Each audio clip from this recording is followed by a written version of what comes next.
This video is all about why you should be prioritizing your recovery and how to do so. Recovery is the cornerstone to any good training program, as you can only train as hard as you can recover from. Therefore, we could argue that you can only progress as fast as you can recover.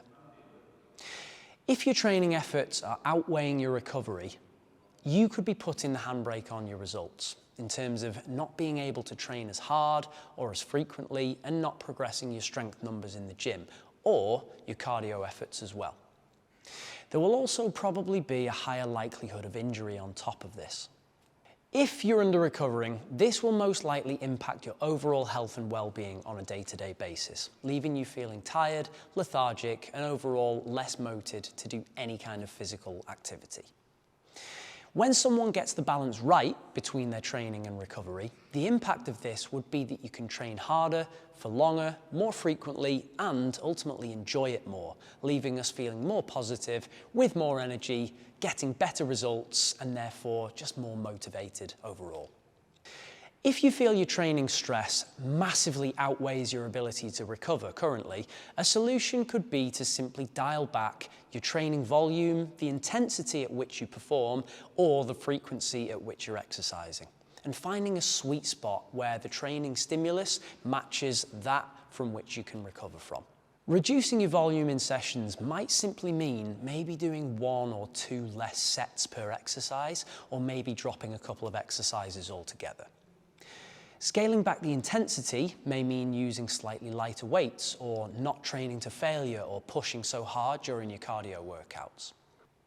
And reducing our training frequency may mean simply taking an extra day's rest. And all of this may allow us to enjoy our training more, get more out of it, and not leave us feeling burned out. We can also look at exploring ways to improve and maximize your recovery.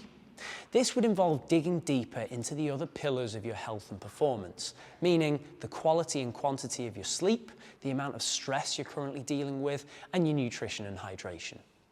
We've done more in-depth videos on each of these topics, so we recommend that you revisit those first.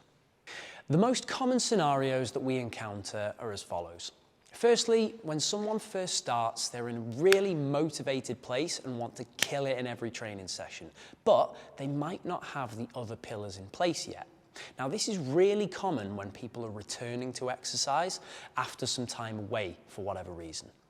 They often look to pick up where they left off and end up burying themselves in the gym when they'd be much better off easing themselves back in with a reduced volume and intensity and maybe a reduced frequency and looking to slowly build back up.